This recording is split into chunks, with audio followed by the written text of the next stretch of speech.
Welcome to the Stoic Code 99. This channel shares ancient wisdom for modern minds, guiding you toward a calmer, more mindful, and resilient life. Take your time here. Every part of this video carries insights that can help you grow.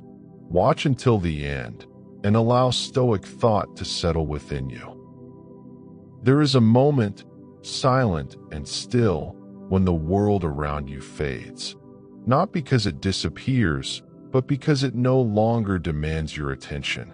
You sit alone, perhaps on a quiet bench in a park, or beneath the pale glow of a streetlight at midnight, and something inside you begins to whisper a question you've spent your whole life avoiding. Who am I when no one is watching? The question arrives not with judgment, but with calm, like an old friend you forgot you loved. You do not scramble for the answer. You simply sit with it. And in that stillness, a realization begins to form. You are not special. Not in the way you were told. Not in the way you hoped. Not in the stories that shaped you or the applause that fed your ego. You are not owed a great destiny. The universe does not conspire in your favor. And no, the world is not waiting for your greatness to be revealed. And strangely, this is not depressing. It is freeing. Because if you are not special, if no spotlight is aimed your way, then you are free to live without performing. You are free to fail, to stumble, to begin again. You are free to let go of the burden of maturing. In the philosophy of the Stoics, this is not a flaw in the human condition. It is the starting point of wisdom. Marcus Aurelius once wrote, "You are a soul carrying a corpse," as Epictetus used to say. These words are not meant to shock, but to ground us. Strip away the honors, the likes, the metrics of modern worth, and what remains? Only a soul, breathing, present, mortal. This video is not for the ego. It is for the part of you that is tired of running, tired of seeking validation, tired of chasing purpose like a mirage, tired of waking up with the weight of significance crushing your chest. What if you didn't have to prove anything? What if you stopped trying to be someone? You see, when we say you are not special, we are not attacking your worth. We are releasing you from the need to prove it. We are inviting you into a quieter, deeper, more grounded form of living, one that doesn't need an audience. The ancient Stoics never spoke of self-esteem or popularity. They spoke of virtue, of the inner fortress, of becoming good, not known. And to them, the idea that we must be celebrated to matter would be seen not as truth, but as a modern sickness. Seneca, in his letters, reminded us that it is not the man who has too little, but the man who craves more, who is poor. In the same way, it is not the man who is unknown who is empty, but the man who demands recognition. And so we begin. This is a journey back to stillness, to strength, to reality. Not the reality sold to you through screens and slogans, but the kind that waits in silence beneath the noise. Take a breath. Let the performance fall away. You do not need to become someone. You only need to be, as a gesture of silent agreement, a symbol that you, too, are ready to shed the burden of performance. Leave a comment below with the words, "I release the need to be special." Let it be our quiet pact, a digital campfire for those ready to return to truth. The journey begins now. The Stoics lived 2,000 years ago, and yet their words still ring with uncanny clarity. In a world that has changed its clothes but not its soul, their insights echo across time like the low toll of a bell in fog. They understood something elemental, something unshaken by the fall of empires, the rise of technology, or the chaos of modern identity. that the only true power lies within. They lived in an age of war, exile, and political upheaval. And yet, through that turbulence, they forged an inner world more stable than marble. To them, the self was not defined by its possessions or prestige, but by its choices, its virtues, its capacity to remain upright when everything else falls. Epictetus, once a slave, taught his students not how to gain freedom from masters, but freedom from themselves. "No man is free who is not master of himself," he said. To the Stoics, it didn't matter what the world did to you. What mattered was how you responded. This wasn't weakness. It was strength of the highest order, the strength to endure, to accept, to act without complaint or craving. This is not merely a philosophy. It is a way of being. You see, Stoicism is not a dusty relic locked in the past. It is not confined to marble busts and ancient parchment. It is alive in the quiet resolve of someone who loses everything and starts again without bitterness. It breathes in the calm eyes of a nurse in a war zone, in the father who works silently to feed his children, in the artist who creates without seeking applause. To live stoically is to build an inner citadel, a place that cannot be shaken by praise or blame. And in that citadel, something remarkable happens. You begin to see clearly. You begin to value what is real, not what is flashy, not what is marketed to you, but what is timeless and good and lasting. Seneca called this living according to nature, not in the sense of wild forests or rivers, but in alignment with human reason and virtue. It means acting with wisdom, justice, courage, and temperance. It means letting go of what you cannot control and taking full responsibility for what you can. This is where the theme of "you are not special" begins to glow with new meaning. Because if you are not special, then you are not exempt. You are not above the discipline of the soul. You do not deserve comfort more than your neighbor. You are part of something vast, and by embracing that, you step into humility, not as submission, but as power. The Stoics believed that suffering was not an aberration of life, but a feature of it. They did not run from pain, they prepared for it. If you are distressed by anything external, wrote Marcus Aurelius, the pain is not due to the thing itself, but to your estimate of it, and this you have the power to revoke at any moment. In every era, people chase meaning. They ask, what is my purpose? What is my role?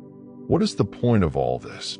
And the Stoics, in their silent way, whisper back, to be good, to live now, to master yourself, not to be famous, not to be applauded, not to be endlessly unique, but to be strong, wise, just. In this way, Stoicism has never aged. It is as useful to a janitor in a New York subway as it was to a Roman emperor. It speaks to the core of what it means to live with integrity, regardless of your title, your wealth, or your history. And so this journey we begin is not into some exotic land, but into the heart of what has always mattered. It is a return to a way of seeing, a way of being that cuts through illusion and brings us face to face with reality.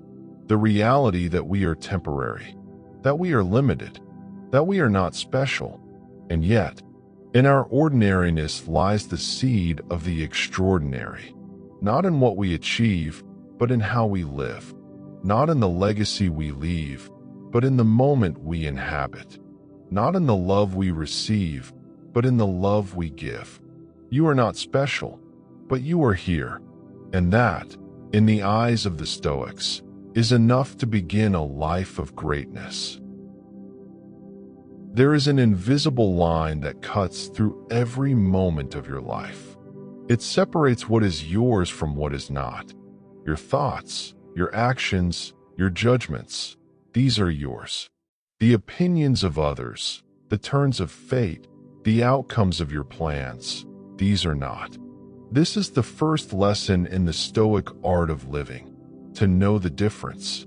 Epictetus begins his Enchiridion with this division. Some things are up to us and some things are not. It sounds simple, almost too simple, but within these few words lies a philosophy deep enough to anchor a soul against the tempests of life. You see, most of the suffering we endure, the real suffering, not physical pain but inner turmoil, comes from a confusion between these two realms. We want to be liked, but that is not up to us. We want events to go our way, but the world is indifferent to our plans. We want control where there is none, and so we suffer. But when we accept this line, when we begin to live within our side of the fence and let go of what belongs to fate, a quiet strength begins to emerge. You stop chasing. You stop fearing. You begin to stand still. Imagine a sailor in a storm. He cannot control the winds, the currents, or the storm itself. But he can steer.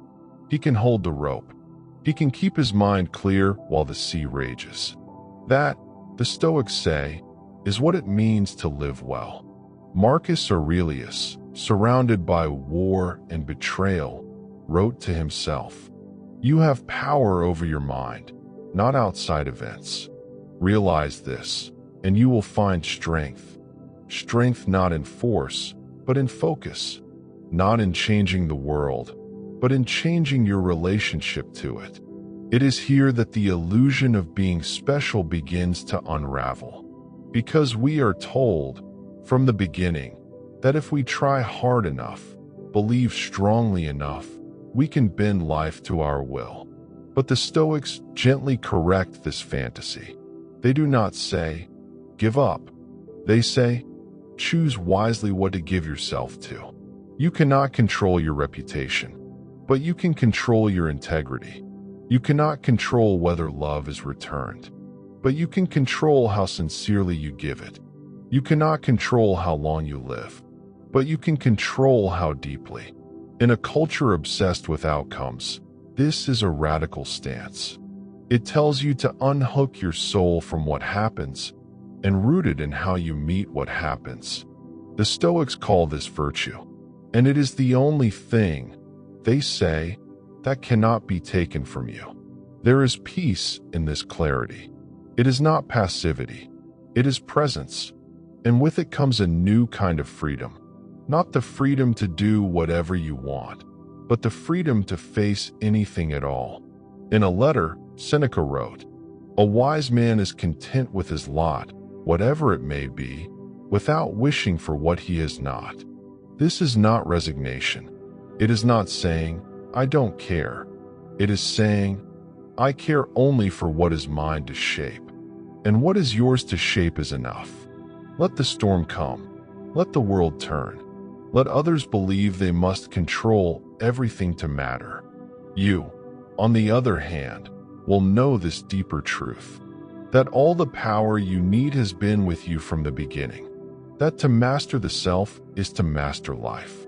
That nothing outside you can disturb your peace, unless you give it permission. So draw the line, stand on your side of it, and let the rest go, because that, and only that, is the way to freedom. In a world that promises constant comfort, the Stoics took a different path. They deliberately sought discomfort, not out of masochism, but out of preparation, not to punish the body, but to free the soul. This is the second key to Stoic self-mastery, the practice of voluntary discomfort. Seneca, one of Rome's wealthiest men, wrote, "Set aside a certain number of days, during which you shall be content with the scantiest and cheapest fare, with coarse and rough dress, saying to yourself all the while, 'Is this the condition that I feared?'" This was not an exercise in deprivation for its own sake. It was an exercise in fearlessness. in remembering that the worst-case scenario, when faced directly, often loses its teeth. Because the truth is, comfort makes us fragile. It seduces us into thinking we need more than we do. It dulls the edge of our resilience. We become anxious at the slightest inconvenience, resentful when things do not go our way, terrified of loss, and addicted to ease. The Stoics knew that to live well, we must wean ourselves off this dependency. They taught that by exposing ourselves, gently, intentionally, to hardship, we reclaim our strength. We discover that much of what we fear is survivable. And in that discovery, we gain an inner fortitude that comfort could never provide. This principle is alive even now, beneath the surface of our daily choices. The cold shower taken in the morning, not for bravado, but for discipline. The decision to fast, to walk instead of drive, to delay gratification. The act of saying no to things we want, simply to remember that we can. These are small forms of voluntary discomfort, but in them lies the seed of greatness. Because once you have lived through your fears, they lose their hold. Once you have practiced hunger, you are less controlled by appetite. Once you have walked through cold or solitude or stillness, you begin to realize you are stronger than you thought. Marcus Aurelius wrote, "Ask yourself, is this something that is, in any way, beyond the endurance of a human being?" The answer, more often than not, is no. And in realizing that, we come closer to freedom. This is not about asceticism. It is not about rejecting joy. The Stoics did not believe in rejecting pleasure. They believed in not being ruled by it. Pleasure is fine, they said, so long as it is not your master. And you only know whether it rules you when you can live without it. In this way, voluntary discomfort becomes not only a test, but a teacher. It teaches you that life, stripped to its essentials, is still life. That you are not your possessions. That your peace does not depend on your comfort. That you can face difficulty and remain whole. You are not special. You do not deserve exemption from hardship. But you can become the kind of person who does not flinch from it. And that is rare. That is sacred. To choose discomfort is to build a deeper kind of comfort, the kind that lives not in the body, but in the soul. It is to say, I will not be a slave to ease. I will be ready for whatever comes. I will greet discomfort as an ally, not an enemy. Because in hardship, there is clarity. In simplicity, there is strength. And in the absence of pleasure, we find the presence of character. So try it. Walk the harder road. Go without. Sleep on the floor. Skip a meal. Delay the purchase. Turn down the noise. Not because you have to, but because you choose to. And in that choice, remember what Seneca said. A man who has prepared himself for poverty is richer than a millionaire. He is rich in fearlessness, in resilience, in peace. And so can you be. There is a moment, often in silence, when you realize that most of your suffering does not come from the world, but from your reaction to it. This is where the third Stoic pillar begins, emotional discipline, the ability to respond rather than react, to be still rather than shaken, to remain inwardly composed, even as the world storms around you. Epictetus said, "It's not what happens to you, but how you react to it that matters." This is not a call to become numb. It is a call to become conscious. The Stoics were not emotionless. They felt sorrow, love, joy, even rage. But they did not obey these emotions. They listened, then led themselves forward, guided by reason and principle. This discipline of feeling without being ruled by feeling is not suppression. It is transformation. It is the difference between a candle flickering in the wind and a lantern protected by glass. The flame is still there, but it is stable, directed. In a world that urges you to speak before you think, to react before you understand, Stoicism whispers, pause, breathe, ask, is this within my control? Is my judgment clear? Will this reaction serve my character? Most people are enslaved by their emotions. They become angry and must yell. They feel envy and must compare. They feel fear and must retreat. But the Stoic chooses differently. Marcus Aurelius, with the weight of an empire on his shoulders, reminded himself daily, you don't have to turn this into something. It doesn't have to upset you.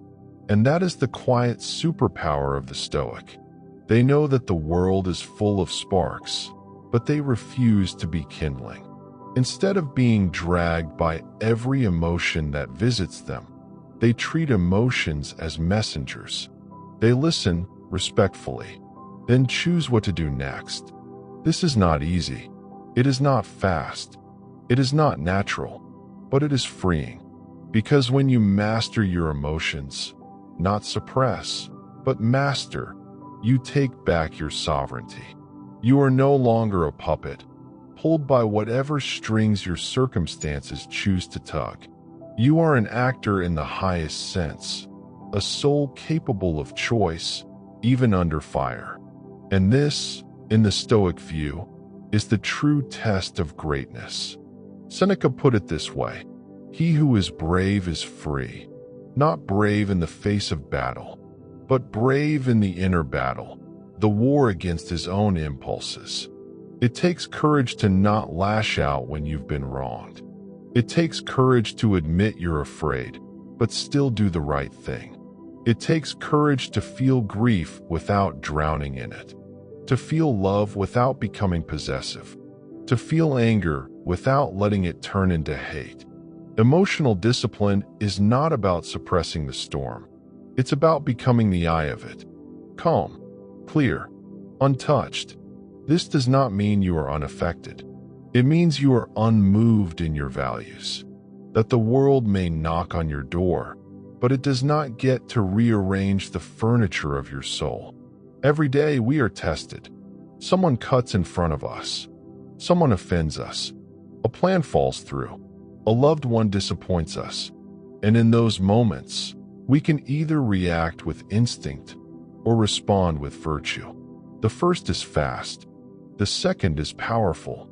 Emotional discipline means you feel the surge, but do not ride it. You notice the fire, but do not throw fuel on it. You remember that between stimulus and response, there is a space, and in that space is your freedom. You don't need to be special to access this space.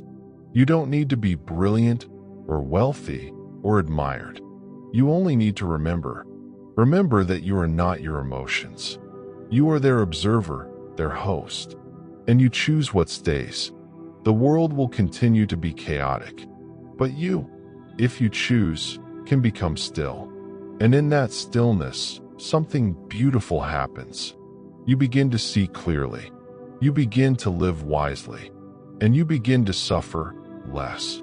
So the next time a wave rises within you, pause. Name it. Face it. Then ask, is this emotion helping me become who I wish to be?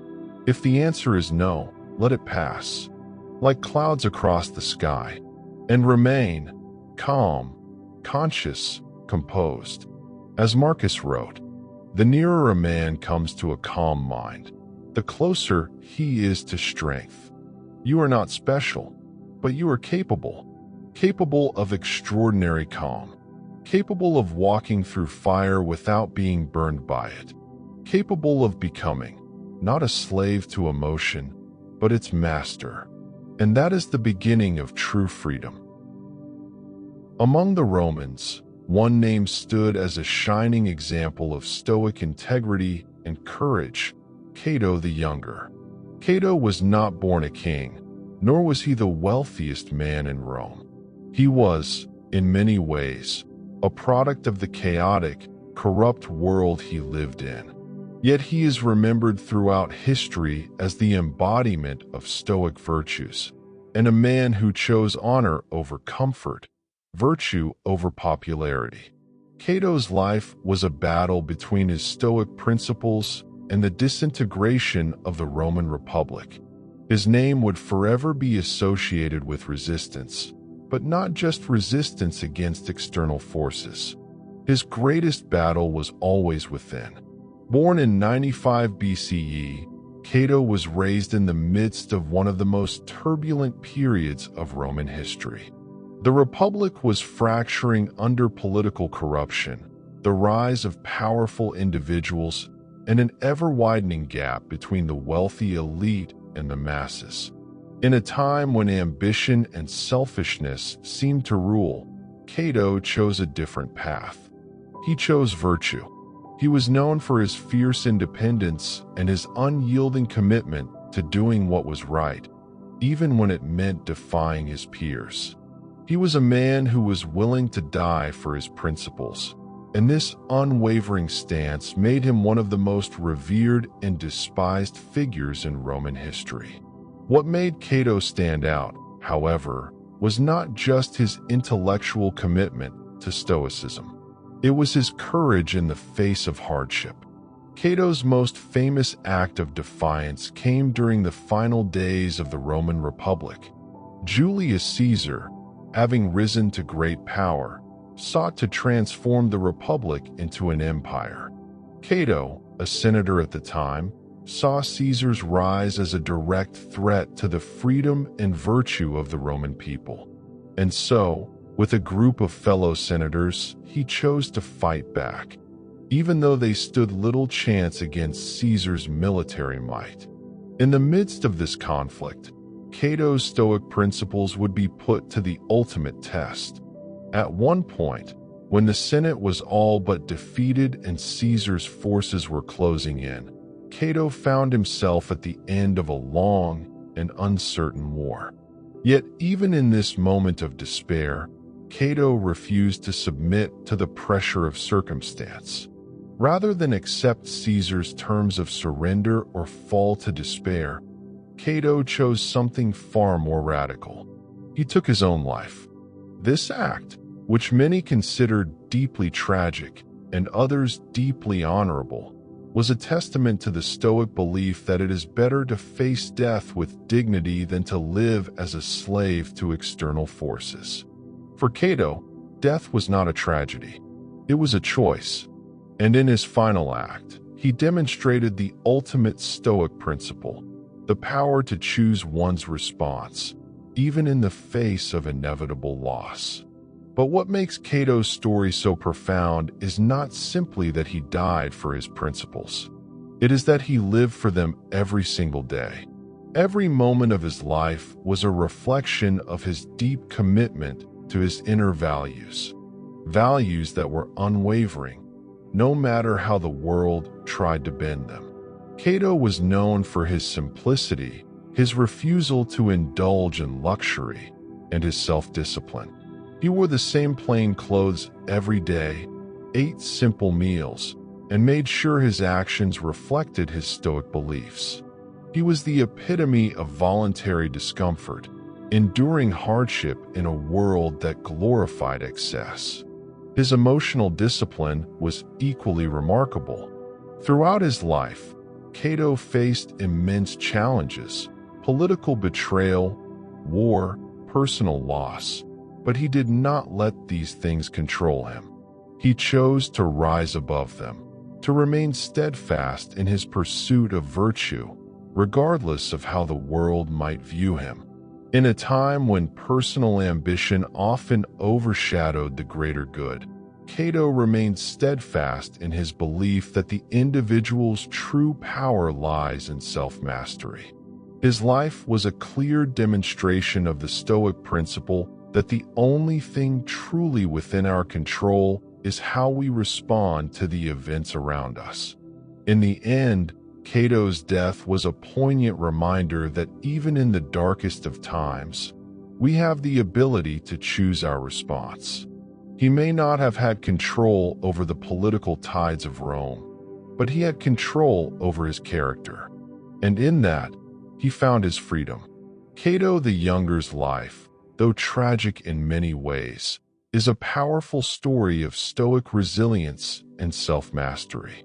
It teaches us that no matter what external forces may come our way, we always have the ability to maintain our dignity, our virtue, and our self-control.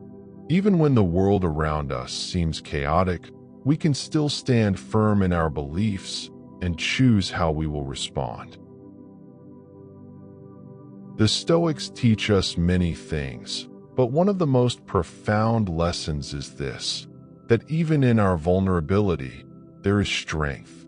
It is easy to look at the Stoic philosophers, with their clear ideals and their unshakable resolve, and feel a distance. A sense of this is for the great men of history, not for someone like me. It's easy to think that Stoicism is only for those who have mastered themselves, who have transcended the messiness of human life. But the truth is that Stoicism is not about perfection. It is about the constant, imperfect practice of self-mastery. It is about the courage to stand in the face of difficulty and say, "I will endure. I will choose my response."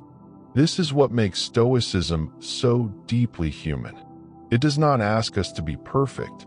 It asks us to be present in our struggles, in our weaknesses, and in our failures.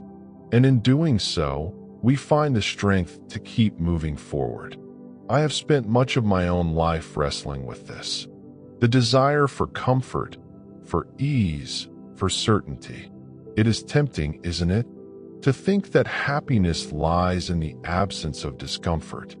To believe that peace comes when the external world aligns with our wishes. But that is not where true peace lies. True peace is found only within. The hardest part of Stoicism is the reminder that we are not special, that we, too, must face the same difficulties as everyone else. That we, too, will experience loss, pain, failure, and grief. And yet, in this recognition, there is liberation. We are not immune to the trials of life. We are not exempt from suffering. But that is not a reason to despair. It is a reason to grow. Because in the face of hardship, we discover who we truly are. We discover the depth of our resilience, the strength of our character, and the beauty of our humanity. In my own life, there have been moments when I have faltered, when I have let my emotions overwhelm me, when I have given in to fear or anger. But in those moments, I have also learned the most. Because the Stoic journey is not about avoiding suffering. It is about facing it with dignity, with awareness, and with grace. Marcus Aurelius, in his Meditations, wrote, "The impediment to action advances action. What stands in the way becomes the way. It is in our struggle that we find our strength. It is in the very things that seem to block us that we discover the path forward. When we are faced with difficulty, we are faced with an opportunity to practice virtue, to build resilience, and to choose our response. But I know it is not always easy. There are days when it feels as though everything is against us, when we feel like we cannot take another step, when the weight of the world seems unbearable. I've been there. I've felt that.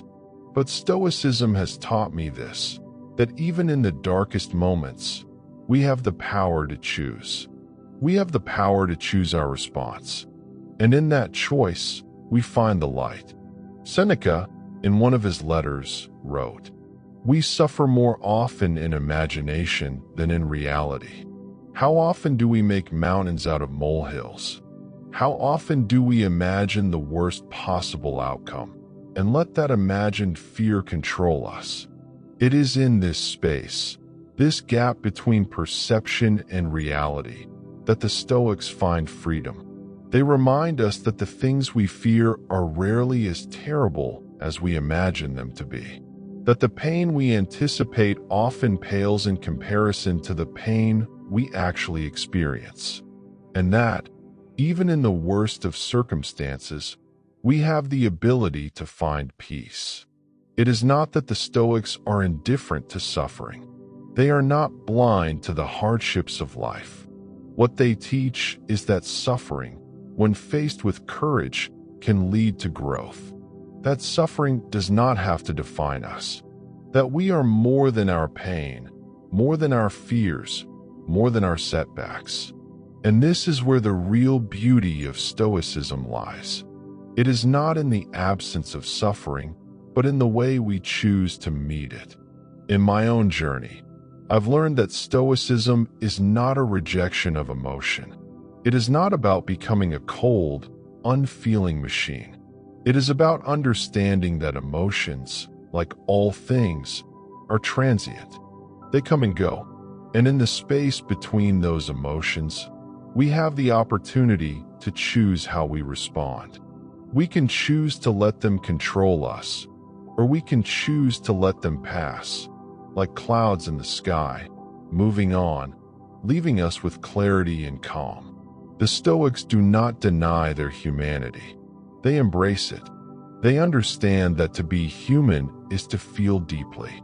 But they also understand that to be human is to have the capacity for reason, to rise above the storm of emotion and choose a path that is aligned with virtue. The beauty of Stoicism is that it reminds us that we are all capable of this. We are capable of facing the storms of life and choosing how we will respond. We are capable of facing our fears, our grief, our anger, and still holding to our highest values. And so, as I reflect on my own struggles, I remember the core truth of Stoicism, that we are not special in our suffering. We are not unique in our difficulties, but it is in how we face those difficulties that we find our true strength. In the stillness of our struggle, there is a quiet power. In the surrender to hardship, there is a path to freedom. And in the recognition of our own vulnerability, there is the potential for greatness. So, as you face your own struggles, as you feel the weight of life pressing upon you, remember this: you are not special in your suffering, but you are special in your capacity to choose your response. And that is what makes you free. As we come to the end of this journey, it is time to distill the essence of what we've explored. The Stoics, in their infinite wisdom, have left us with many lessons, but perhaps the most fundamental of all is this: the power to control our own responses. We have discussed how the Stoics teach us to master our emotions, to practice voluntary discomfort, and to find strength in hardship. We've explored the stories of great men and women, like Cato and Marcus Aurelius, who faced immense challenges but remained steadfast in their virtue. And we've reflected on our own struggles. How, in the face of difficulty, we are given the opportunity to choose. But what is the core takeaway from all of this? What is the central principle that binds it all together? It is this: the only thing truly within our control is how we respond. This is the heart of Stoic philosophy. The Stoics understood that life is full of chaos. There are external events beyond our influence, the actions of others, the whims of fate, the injustices of the world. And while we cannot control these things, we can control how we respond to them.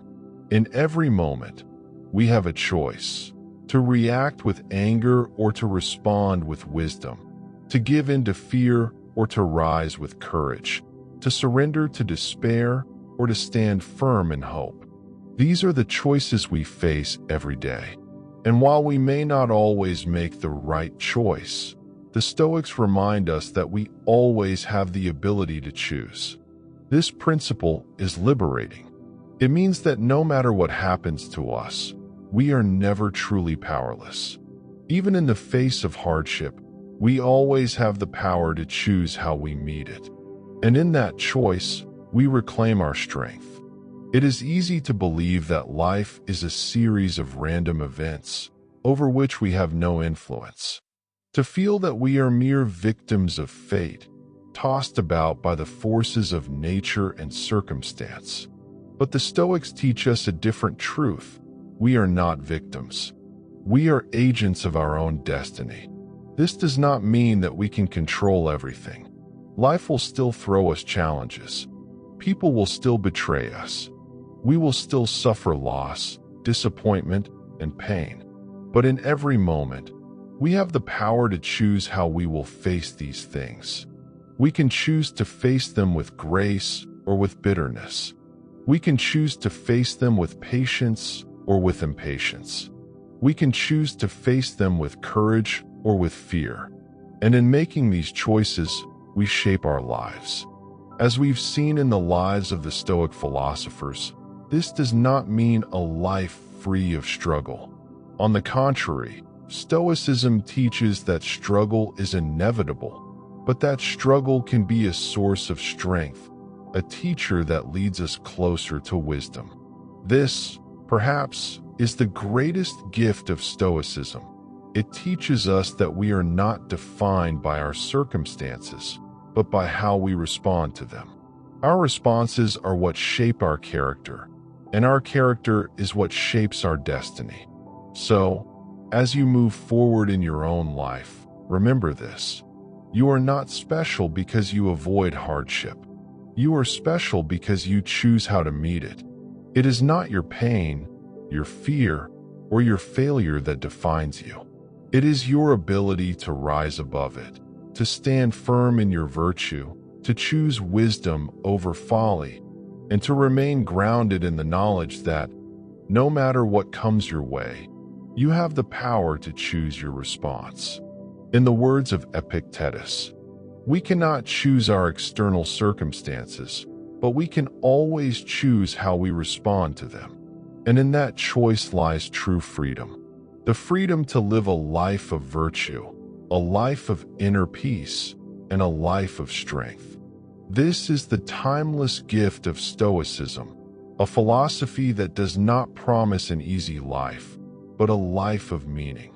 A philosophy that does not ask us to escape the world, but to engage with it more deeply.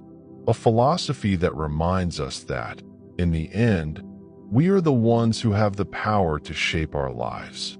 So, carry this principle with you. You are not special in your suffering, but in your response, you are free. As we reach the end of this reflection, I invite you to pause, to set aside the noise of the world, the rush of thoughts, the burdens of the day. Take a moment to sit with yourself, to simply be. There is no rush. There is no destination to reach.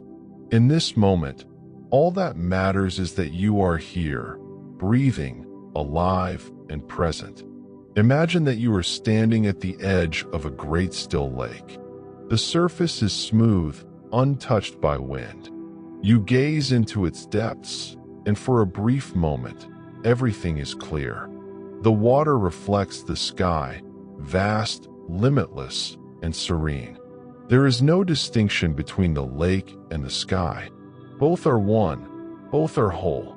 This is the stillness we seek, not a stillness that is imposed from the outside, but one that arises from within. A stillness that is not the absence of feeling, but the presence of calm, the presence of acceptance. In this stillness, you are reminded of the most essential truth. You are enough. You are not defined by your circumstances, your achievements, or your failures. You are not defined by the opinions of others or the external noise of the world. You are defined by how you choose to respond, by the virtue you cultivate in the quiet moments when no one is watching. In this stillness, you remember that you are part of something larger than yourself, a vast, interconnected whole. And though you may feel small in the face of the world's chaos, you are not insignificant. You are part of the eternal flow of life, a life that moves through you, as it has moved through all who came before you, and will continue to move through those who come after you. Take a deep breath. Let it fill you, then release it slowly. With every exhale, let go of the weight you carry. Let go of the need to control. Let go of the fear of the unknown. In this moment, you are free. This is the practice of Stoicism, not a practice of force, not a practice of trying to control the world, but a practice of surrendering to it. Surrendering to what is. Letting go of the things we cannot change, and finding peace in the things we can. Feel the weight of the world slip from your shoulders. It is not yours to bear. Not everything is within your control, but your response, your inner peace, is always yours to choose. In this stillness, there is no need to prove yourself. No need to be anything other than what you are. You are enough, just as you are. And in this moment of quiet, there is a deeper knowing that no matter what comes, you are ready. Not because you are invincible, but because you have learned to meet the world with grace, with wisdom, with strength, and, above all, with acceptance. You do not need to be perfect. You do not need to be special. You only need to be true to yourself, to remain grounded in the knowledge that you are not defined by your struggles, but by your response to them. So, as you sit in this moment of stillness, carry with you this truth. You are not special because of what you have or what you do. You are special because of how you meet the world. And in that meeting, there is freedom. There is peace. Take another deep breath, and when you are ready, return to the world, not as someone striving for control, but as someone who is free. Free to respond, free to choose, and free to live in harmony with what is. As we bring this reflection to a close, I ask you to take a moment, not to think of what comes next, but to simply rest in the stillness of this present moment. It is in these pauses, these quiet interludes, that we find the space to grow, the space to reflect, to choose, and to live with intention. You have heard the words of the Stoics, but the question now is, what will you do with them? The true value of any philosophy is not in how much we know, but in how deeply we embody it. Stoicism does not ask us to become scholars of the mind, but masters of the heart. It asks us to live with virtue, to meet the world with wisdom, and to choose our responses with courage. In the days to come, you will face challenges. You will encounter moments of discomfort, of frustration, of fear. But in these moments, you will also encounter the opportunity to choose how to respond, to choose to live by virtue, not by impulse, to choose to be present, not consumed by the noise around you. And in that choice, you will find peace. You will find strength. You will find a life that is not dictated by circumstances, but shaped by your character. A life that is rooted in wisdom and in truth. So, as you move forward, I invite you to carry with you the teachings of the Stoics, not as a set of rules to follow, but as a guide to live by. A guide that will help you navigate the chaos of the world with clarity and find stillness in the midst of storm. If you feel called to continue this journey, to explore the depths of Stoic philosophy, to refine your practice, to learn from the lives of those who have walked this path before you, then I encourage you to return, not for validation, not for approval, but to continue to grow, to continue to reflect, to continue to live with intention. The journey toward inner peace is never easy, but it is always worth it. And it is a journey you do not walk alone. We are all, in our own way, walking toward the same truth, that in each moment, we have the power to choose. We have the power to meet the world with strength, with grace, and with courage. So, if you feel moved to join me again, to delve deeper into this ancient wisdom, know that I will be here, offering reflections, insights, and reminders along the way. Not to teach you something you don't already know, but to help you remember what you have always known, that you are not special because of what you have or do. You are special because of how you choose to live, how you choose to respond, how you choose to be. And that is enough. Until next time, may you walk the path of wisdom with steady steps and an open heart.